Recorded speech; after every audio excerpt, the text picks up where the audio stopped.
Hai teman-teman, ini sebenarnya adalah sesuatu yang udah bunyi cukup lama gitu ya, sekitar Oktober tahun lalu seingatku. Dan dengan sadar, aku tunda. Aku tunda terus ngerekamnya karena aku ngerasa I need to give it some time gitu and feel it more. Tapi seiring waktu ternyata nggak ada yang berubah, bunyinya tetap sama, rasanya juga tetap sama. Dan rasa itu arahnya adalah bahwa tahun ini, tahun 2026 bukan tentang berlari, tapi tentang jeda. Di Energy Update Oktober 2025, seingatku aku sampaikan bahwa 2026 adalah versi panjang dari integrasi Oktober. Aku ngerasanya saat ini masih sama, teman-teman. Jeda adalah energi integrasi yang memanjang. Kalau Oktober 2025 adalah momen jeda pertama, itu di mana kita mulai sadar untuk berhenti dan menata arah. Nah, 2026 ini adalah ruang panjang dari jeda itu, teman-teman. Ini di mana kita belajar bagaimana tetap sadar di tengah gerak yang dirasa atau diasumsikan mulai cepat. Oktober 2025 itu membuka pintu pause, teman-teman. Membuka pintu untuk jeda gitu ya, untuk berhenti sebentar. Nah, 2026 ini aku rasa ini tentang seninya, seni living in the pause while moving. Jadi kalau Oktober 2025 itu ngajarin kita pentingnya jeda, nah tahun ini ngajarin kita gimana hidup dari dalam jeda itu, teman-teman. Bagaimana menyeimbangkan gerak dan kesadaran.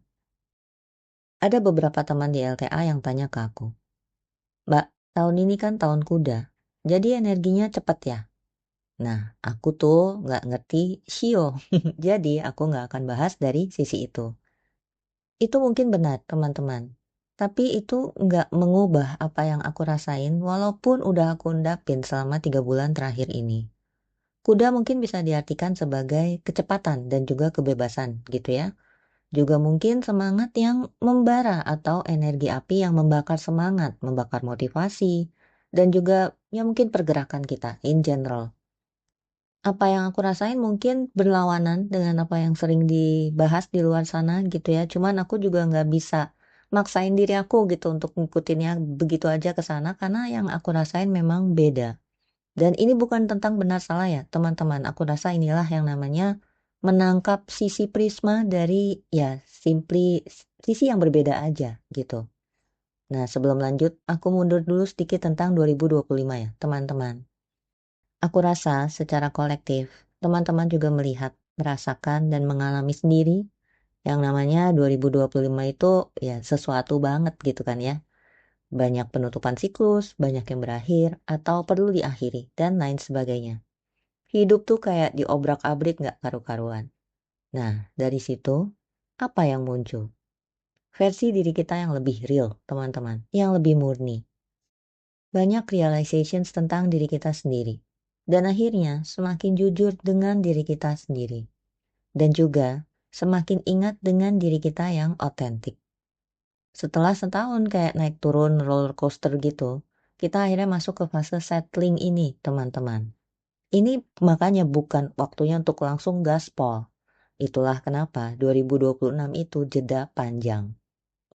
Kalau teman-teman perhatiin ya, saat kita nafas biasa sehari-hari gini, waktu kita habis inhale dan sebelum kita exhale, itu kan ada jedanya ya teman-teman. Ya begitu juga hidup gitu. Untukku, tahun ini adalah fase integrasi panjang. Ini bukan tentang lari tanpa peta atau tanpa arah dengan maximum speed teman-teman. Kita nggak sekedar memulai tahun baru atau memulai sesuatu yang baru. Kita memulai dari kesadaran yang terarah, dari kejujuran, dari authenticity, dan juga keutuhan yang sudah kita kenali di 2025 itu tadi. Jeda ini adalah ruang di antara dua nafas, teman-teman. Tempat di mana kita berhenti sejenak, bukan karena lelah, tapi karena sadar. Sadar bahwa sebelum bergerak, kita perlu memastikan arah langkah kita ini masih selaras dengan hati. Banyak orang mengira kebebasan itu tentang bergerak tanpa batas. Padahal, kebebasan sejati muncul dari kemampuan untuk berhenti. Nah, yang disebut api di tahun ini, aku lebih ngerasanya ini adalah api sebagai cahaya, teman-teman. Api yang menerangi. Api yang menerangi bukan membakar. cahaya yang menerangi, menghangatkan, dan membuat kita melihat dengan jelas. Cahaya ini nggak mendorong teman-teman, tapi menyingkap. Dan cahaya ini nggak ribut, nggak maksa, tapi jujur. Jadi ini cahaya yang kayak bukan ayo lari gitu, tapi oh ternyata ini yang ada di sini.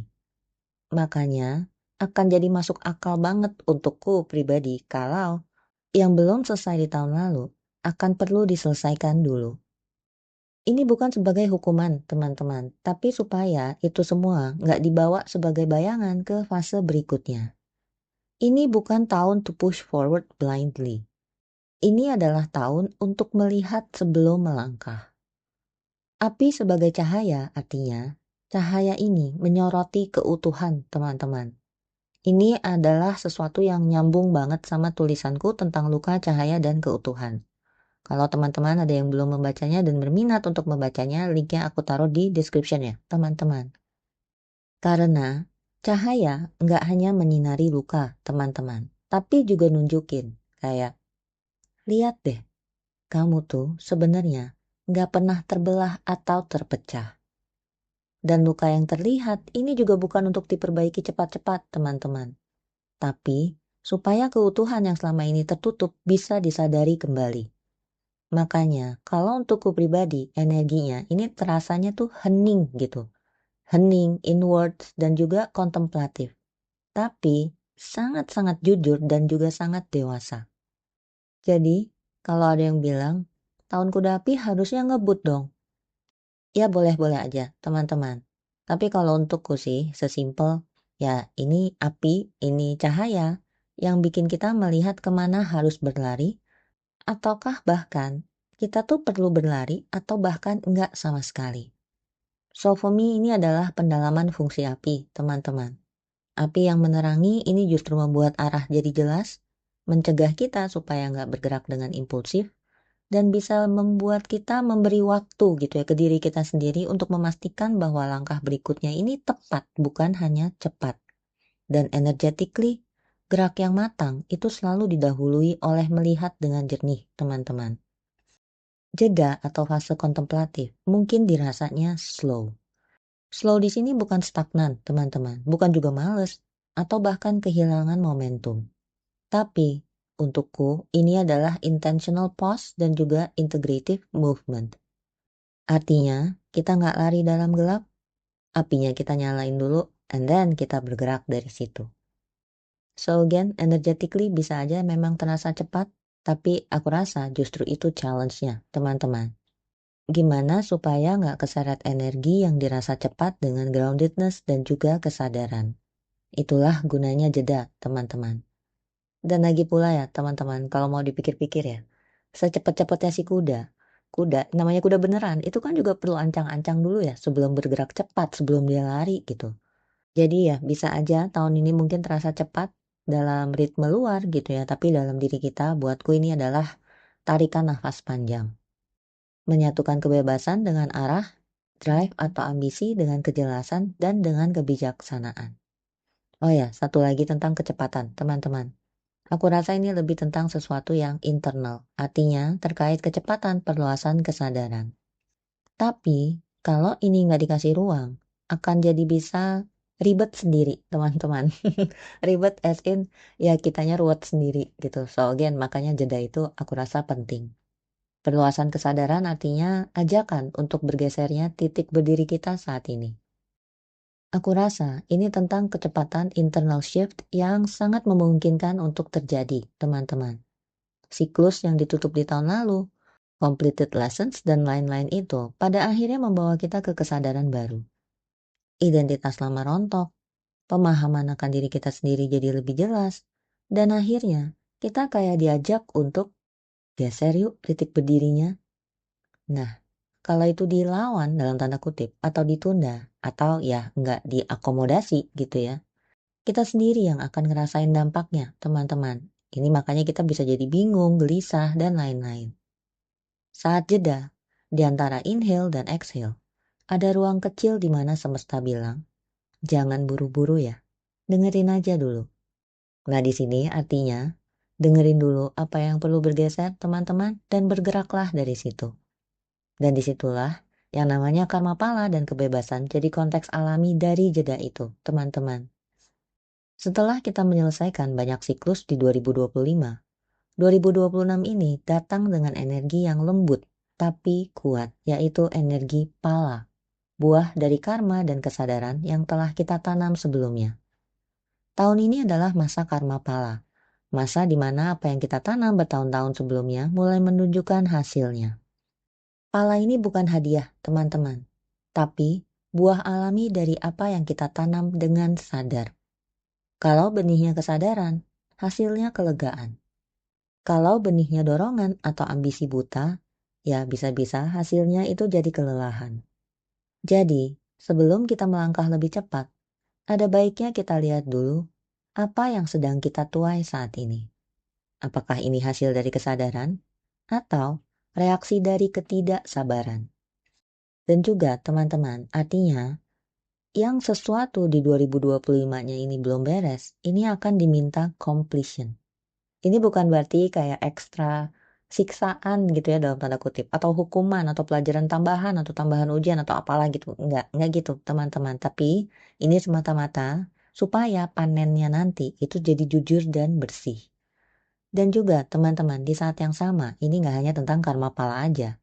Ini adalah masa kita juga mulai menanam bija, yaitu benih karma baru yang lahir dari kesadaran yang lebih utuh. Jadi, tahun ini adalah tahun menuai sekaligus menanam, teman-teman. Artinya, kita mulai memetik buah dari proses panjang kita kemarin dan menanam benih baru untuk pertumbuhan yang akan mekar di 2027 nanti, teman-teman. Sekarang selanjutnya tentang authenticity, dan ini yang bikin gambarnya jadi lengkap, teman-teman. Kenapa authenticity ini muncul? Karena setelah jeda yang sadar dan melihat hasil atau karma pala itu tadi, pertanyaannya nih bukan lagi, aku mau jadi siapa? Tapi, apa yang benar-benar mau hidup lewat aku? Authenticity ini bukan performatif, teman-teman. Bukan personal branding. Tapi, keselarasan antara batin, kesadaran, dan tindakan. Dan kalau mau dikaitin dengan energi kuda itu tadi, ya inilah kuda api versi matang, teman-teman. Bukan lari karena ego, tapi bergerak karena true alignment. Jadi teman-teman, aku rasa tahun ini bukan tentang kecepatan, tapi tentang sadar akan arah. Tahun untuk memetik hasil dari kesadaran, melangkah dengan hati yang ringan, dan menikmati kebebasan yang lahir dari ketenangan dan authenticity. 2025 mengajarkan kita untuk melepaskan dengan cinta. 2026 mengajarkan kita untuk menanam dengan sadar. Dan 2027 akan mengajarkan kita untuk tumbuh dengan selaras. Semua ini bukan tentang mempercepat langkah, teman-teman, tapi tentang menyelaraskan ritme jiwa dengan ritme semesta. Dan saat kita hidup dari situ, dari kesadaran yang utuh, itulah saatnya kita benar-benar bebas, teman-teman. Dan inilah keindahan sebenarnya dari 2025 lalu, teman-teman. Bukan menuntut hasil, tapi menyentuh hati. Yang siap akan mengingat keutuhan. Yang belum akan mulai merasakan kerinduan untuk pulang. Dan kerinduan itu pun adalah bagian dari pulang itu sendiri, teman-teman. Yang belum sampai akan mulai melihat arah. Yang sudah berjalan akan mulai percaya. Yang sudah sampai akan mulai menjadi penuntun bagi yang lain. Tahun ini bukan tentang percepatan, tapi tentang penataan. Masa panen dari kesadaran yang kita rawat dengan sabar. Terima kasih, teman-teman.